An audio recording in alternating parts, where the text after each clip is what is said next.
অঞ্জলিস কিচেনে আপনাদের সকলকে স্বাগত। বন্ধুরা, আমি আজকে করে দেখাবো ভেজ পকোড়া। এই ভেজ পকোড়াটা কিভাবে বানাই বন্ধুরা, আপনারা দেখতে থাকুন।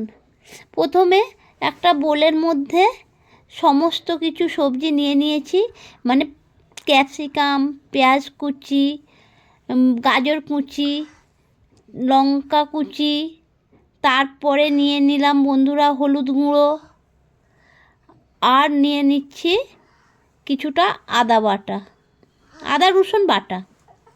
তারপরে দিয়ে দিচ্ছি বন্ধুরা লঙ্কা গুঁড়ো দিয়ে বন্ধুরা একটু কাসুন্দি নিয়ে নিচ্ছি। এই ভেজ পকোড়া যখন ম্যারিনেট করি একটু কাসুন্দি দিয়ে দিলে বেশ ভালো লাগে। তারপর সমস্ত সবজি মশলাগুলোকে নিয়ে মেখে নিলাম। এবারে এরপরে দিয়ে দিচ্ছি বন্ধুরা বেসন দিয়ে আবারও হাত দিয়ে ভালো করে মেখে নিচ্ছি।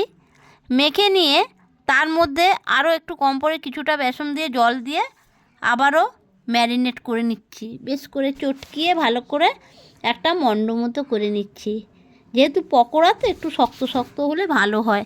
তারপরে দিয়ে দিলাম ধনিয়া পাতা দিয়ে একটু মেখে নিয়ে কিছুটা কর্নফ্লাওয়ার দিয়ে দিলাম, বেশ একটু মুচমুচে হওয়ার জন্য কর্নফ্লাওয়ার দিয়ে দিলাম। কর্নফ্লাওয়ার দিয়ে আবারও ভালো করে এইভাবে হাত দিয়ে ম্যারিনেট করে নিলাম।